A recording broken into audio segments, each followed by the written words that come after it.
एक सारखा जठरावणी तप्त झालाय नारायण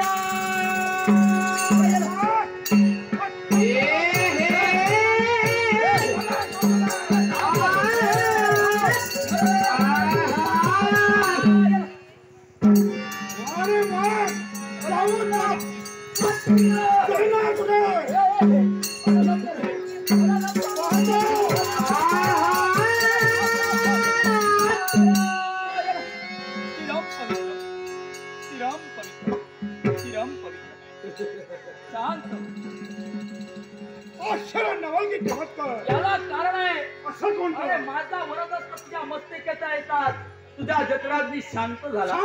एवढंच नव्हे तर या विश्वाचं म्हणजे ब्रह्मांडाचं ज्ञान तुला प्राप्त झालंय आता तुझ्या मनी राहिलेले प्रश्न तुझा जन्म का आणि कशासाठी झाला मग या प्रश्नांची उत्तर कोण हा जंबासूर देईल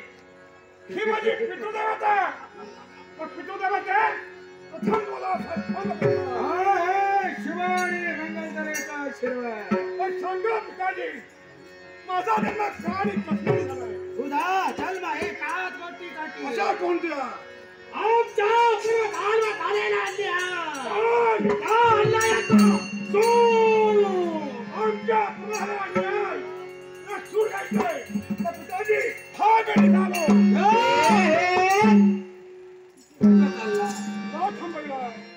चालला कुठं पूर्वजांचा सूर घ्यायसाठी कोणी केला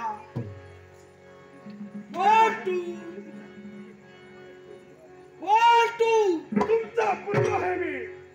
हे साऱ्या दुनियेला सांगणार हे साऱ्या दुनिया सांगेन मी यांचा पुत्र आहे या विश्वात जन्माला आलेली प्रत्येक व्यक्ती याला नामविधान आहे प्रत्येकाला नामविधान आहे हो तसाही तुलाही नामविधान मलाही नामविधान या जंबासुराचा तू पुत्र आहे सत्य आहे आणि तुझा जन्म झालाय तो कसा ओ या जंबासुराच्या प्रभावापासून अवश्य म्हणजे पिताजी या पुढं हे सारे विश्व तुला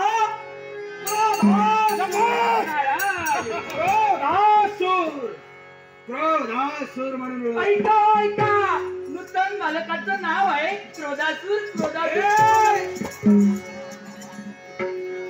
इथे काय पारसा करायला आलाय ही व्यक्ती कोण आहे काय चुकलं याला तू जन्माला घातलं आता नामकरण विधी म्हटलं नाम तू जेविलं म्हटलं चालून टाकूया सर्वांना समजून घे पिताजी ए, ही वळवळ करणारी व्यक्ती आहे का कोण? सांग ए तुझी जरा ओळख पटवून नाव माझं नारद होत कळलं मला माझ्या अमरात मस्तकी ठेवता खाली